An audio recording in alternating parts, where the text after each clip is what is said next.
கோவை மக்களவை தொகுதியை பொறுத்தவரை திமுகவுக்கும் அதிமுகவுக்கும் இடையேதான் போட்டி என திமுக வேட்பாளர் கணபதி ராஜ்குமார் தெரிவித்துள்ளார். கேண்டிட் வித் கேண்டிடேட்ஸ் பகுதியில் சிறப்பு செய்தியாளர் தேவப்பிரியனுடன் அவர் பகிர்ந்து கொண்ட கருத்துக்களை பார்க்கலாம்.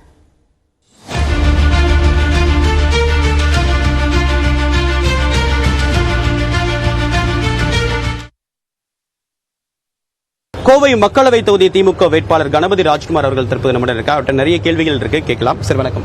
கால் நூற்றாண்டுக்கு பிறகு திமுக நேரடியாக களம் காணக்கூடிய ஒரு தொகுதி இது. எப்படி இருக்கு களம்? களம் எங்களுக்கு சாதகமாக இருக்கிறது. திராவிட முன்னேற்ற கழக தோழர்கள் கூட்டணி கட்சியினரோட இணைந்து ரொம்ப எழுச்சியாக இங்கே தேர்தல் பணிகள் நடந்து கொண்டிருக்கிறது. நன்றாக இருக்கிறது.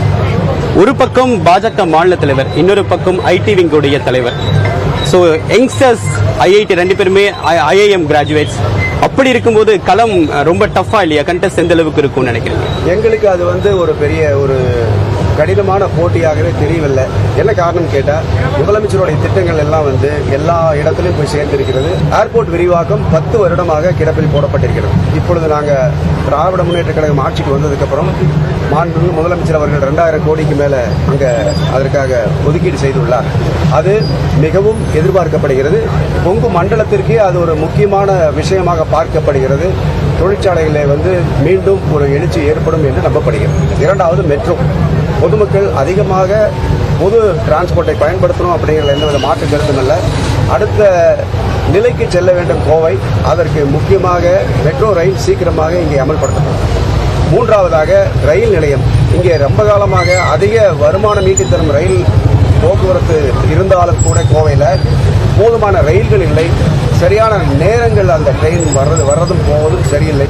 அதே போல லோக்கல் ஷட்டில் என்று சொல்வார்கள். கோவைக்கும் அருகில் உள்ள சிறு நகரங்களுக்கும் ஒரு கனெக்ஷன் ஏற்படுத்த வேண்டும் என்று நீண்ட நாட்டில் கேட்டிருக்கிறார்கள். இந்த மூன்றையும் நாங்கள் பிரதானமாக எடுத்துக்கொள்வோம். தேசமே உற்று நோக்கக்கூடிய ஒரு தேர்தலாக இருந்தாலும் கூட கோவை தொகுதிக்குன்னு அப்படின்னு கூடுதலான ஒரு பார்வை இருக்கு. ஒரு கவனம் பெற்றிருக்கக்கூடிய தொகுதி அப்படின்றது எதை நீங்க சவாலா கருதுறீங்க?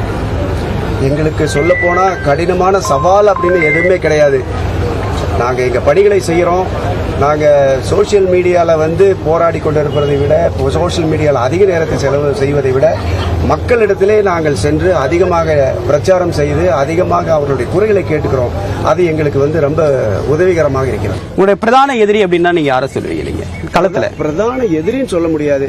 இங்கே பாத்தீங்கன்னா இங்கே போட்டி அப்படிங்கிறது திமுகவுக்கும் அதிமுகவுக்கும் தான் போட்டி. இங்க கோவை அப்படின்னாலே அதிமுகவுடைய கோட்டை அப்படின்ற ஒரு பிம்பம் பரவலா இருக்கு.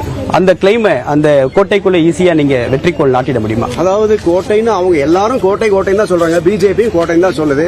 நடந்த உள்ளாட்சி தேர்தலில் 96 சீட்டு நாங்க ஜெயிச்சிருக்கிறோம். அப்ப நாங்களும் கோட்டைன்னு தான் சொல்லுவோம்.